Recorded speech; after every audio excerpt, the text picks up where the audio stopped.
साध संगत जी, प्रेम से कहना धन निरंकार जी। स्वागत है आप सभी का आपके ही चैनल पर।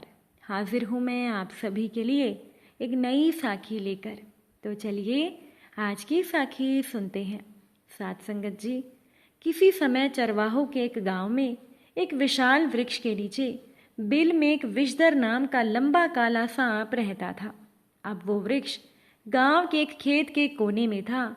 वहां पर जो भी जाता वो सांप विषधर उसे डस लेता और वो व्यक्ति तत्काल ही मृत्यु को प्राप्त हो जाता। सांप के डर से कुछ लोगों ने उधर जाना ही छोड़ दिया। गांव के चरवाहे लड़के जब अपनी गायों को जंगल में चराने जाते तो रास्ते में वही खेत पड़ता। चरवाहे लड़के इस बात का बहुत ध्यान रखते कि वह सदैव ही पगडंडे पर चलें और भूल कर भी उस वृक्ष के नजदीक ना जाएं। अब इतनी सावधानी बरतने पर भी कोई न कोई उधर चला ही जाता और काल का ग्रास बन जाता।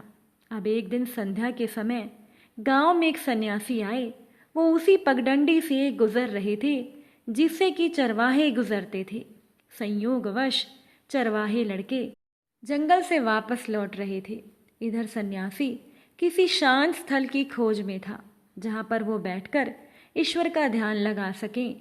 तभी उस सन्यासी की नज़र उसी विशाल वृक्ष पर गई जहां विषधर सांप रहता था। सन्यासी ने चरवाहे लड़कों से पूछा कि लड़कों, ये खेत किसका है? मुझे उस वृक्ष के नीचे ध्यान लगाना है। खेत का मालिक नाराज तो नहीं होगा ना? खेत का मालिक मुझे कुछ कहेगा तो नहीं? एक लड़के ने जवाब दिया, महाराज आप वहां मत जाना। वहां विषधर नाम का एक लंबा काला नाग रहता है। वो अत्यधिक क्रोधी है। अगर आप वहां गए तो वो आपको डस लेगा। सन्यासी ने कहा, अच्छा ये बात है, चलो कोई बात नहीं, मैं वहां जाकर ध्यान लगा लूंगा। ये कहकर सन्यासी उस विशाल वृक्ष की ओर चल दिए। चरवाहे लड़कों ने सोचा अब ये बाबा नहीं बचेंगे। किसी लड़के का स्वर उभरा और सभी लड़के अपने अपने घर चले गए। इधर वो सन्यासी सरप के बिल के पास पहुंचे ही थे कि विषधर नाम का वो सांप फुर्ती से बाहर आया और फन उठाकर फुफकारने लगा। सन्यासी ने तेजी से कोई मंत्र पढ़ा। अगले ही पल विषधर का सर झुकता चला गया। वो निढाल होकर जमीन पर लेट गया। सन्यासी ने सांप से कहा, देखो मैं ईश्वर का ध्यान करूंगा, तुम विघ्न मत डालना, समझे? ये कहकर सन्यासी वहीं वृक्ष के पास ध्यान में लीन हो गए और वो सरप वहीं पड़ा रहा। धीरे धीरे मंत्र उच्चारण करते हुए सन्यासी की आंखें बंद हुई। उनका संबंध दुनिया से टूट गया और सीधा ईश्वर से जाकर जुड़ गया। कई घंटे के बाद जब सन्यासी की आंखें खुली तो उन्होंने देखा कि विषधर उसी तरह से निढाल जमीन पर पड़ा है। उन्होंने मुस्कुराकर सरप से पूछा, तुम अभी यही हो? सरप ने कहा, जी महाराज। तब सन्यासी ने कहा, तुम सुधर क्यों नहीं जाते? तुम जानते हो कि तुम्हारे जहरीले डंक की वजह से लोगों की मौत हो जाती है।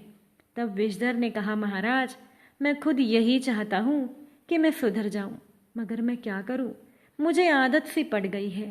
तभी सन्यासी ने कहा, मैं तुम्हें एक ऐसा मंत्र दूंगा जिसके जाप से तुम्हारा स्वभाव नम्र हो जाएगा। विषधर ने कहा, ठीक है महाराज। फिर सन्यासी ने सरप को एक मंत्र सिखा दिया और कहा, 1 वर्ष के बाद मैं दोबारा यहाँ आऊँगा, इस मंत्र का जाप मत छोड़ना। ये कहकर वो सन्यासी वहां से चले गए। जब वो वापस लौट रहे थे तो रास्ते में उन्हें चरवाहे लड़के मिले। उन्होंने सन्यासी को जीवित देखकर पूछा, महाराज आपको उस नाग ने क्या कुछ नहीं कहा?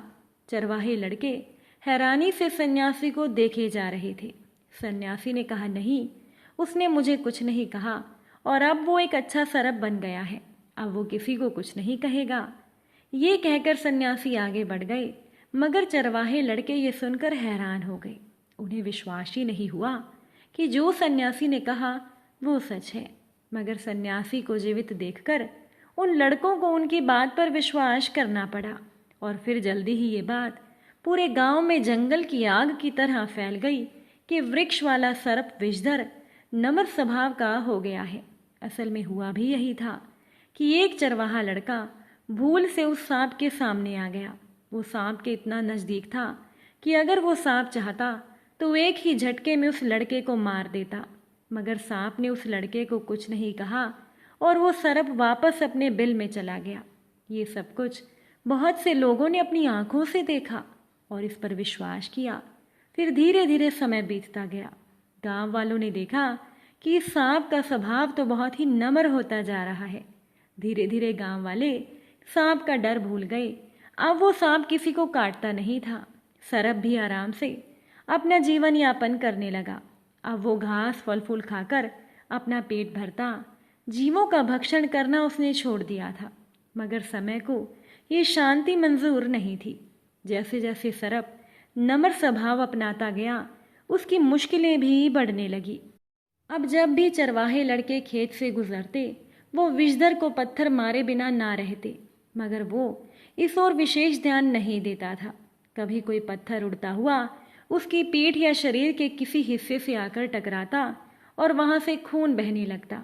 मगर सन्यासी के दिए गए मंत्र के प्रभाव से उस सांप का हृदय इतना कोमल और सहनशील हो गया था कि वो किसी को कुछ भी नहीं कहता था और ना ही वो क्रोधित होता। मगर ये मनुष्य जाति भी ईश्वर ने बड़ी अजीब बनाई है। ये जिस वस्तु से डरती है उसका नाम तक लेना पसंद नहीं करती और जिस वस्तु को डराती है उसके प्राण लिए बिना नहीं छोड़ती। इस जाति के सामने यदि कोई शक्तिशाली, ताकतवर और दबंग आ जाए तो ये उसके सामने घुटने टिका देती है। लेकिन यदि इसके सामने कोई अच्छा और नम्र स्वभाव का बनना चाहे तो ये उस पर जुल्म करती है और उसे वापस उसी स्वभाव को अपनाने पर उतारू करती है जिसे वो छोड़ना चाहता है। मगर जो स्वभाव के हठीले और दृढ़ होते हैं वो मरते दम तक वापस नहीं लौटते और सन्यासी के मंत्र ने विषधर के मन को हठीला और दृढ़ बना दिया था। अब एक दिन संध्या के समय चरवाहे लड़के जंगल से लौट रहे थे कि उनकी नज़र सांप पर पड़ी। उन्होंने उस सांप को पत्थर मारने शुरू कर दिए। विषधर पिटता रहा मगर कुछ नहीं बोला। तभी एक लड़के ने ये सोचकर कि विषधर तो कुछ नहीं कहेगा, उसे पकड़ लिया और सांप को हवा में घुमाने लगा। दूसरे लड़के ये देखकर हंसने लगे, साथ ही साथ वो उस लड़के का साहस भी बढ़ा रहे थे। कुछ देर तक विषधर को घुमाने के बाद उस लड़के ने विषधर को छोड़ दिया। विषधर हवा में तैरता हुआ एक पत्थर से जा टकराया और वहीं अधमरा सा हो गया। चरवाहे लड़के हंसते खेलते वापस लौट गए। इधर विषधर को कुछ होश आया तो वह धीरे धीरे रेंगता हुआ अपने बिल में आया और सो गया। उसके बाद किसी ने भी विषधर को बिल से बाहर आते जाते नहीं देखा। 1 वर्ष के बाद वो सन्यासी फिर से वहां पर आए। वो विषधर के बिल के पास पहुंचे और उन्होंने सांप को आवाज लगाई कि विषधर देखो मैं आया हूं। लेकिन ये क्या, सन्यासी के कई बार बुलाने पर भी वो सांप बाहर नहीं आया। तब सन्यासी ने अपने तपोबल से सर्प की स्थिति जाननी चाही और ये देखते ही वो उदास हो गए कि विषधर तो अपने बिल में मृत पड़ा है। उन्होंने तपोबल से उस सांप की मृत्यु का कारण जान लिया। कारण जानते ही वो सन्यासी रोने लगे। वो सोच रहे थे, आज तक मैंने कोई पाप नहीं किया, मगर आज ये मुझसे कैसा पाप हो गया। मैं खुद भी नहीं जानता कि ये पाप है या पुण्य है। साथ संगत जी, मनुष्य जो कुछ करता है उसे अवश्य ही ये मालूम होता है कि वो पाप कर रहा है या पुण्य। मगर कुछ काम अनजाने में इंसान से ऐसे भी हो जाते हैं जिसका उसे स्वयं पता नहीं होता कि ये पुण्य है या पाप। इसीलिए कोई भी ऐसा काम नहीं करना चाहिए जिसका स्वयं को भी ज्ञान ना हो। आप सभी को आज की ये साखी कैसी लगी कमेंट करके ज़रूर बताइएगा। आप सभी से फिर मुलाकात होगी एक नई साखी के साथ। साथ संगत जी प्यार से कहना, धन निरंकार जी।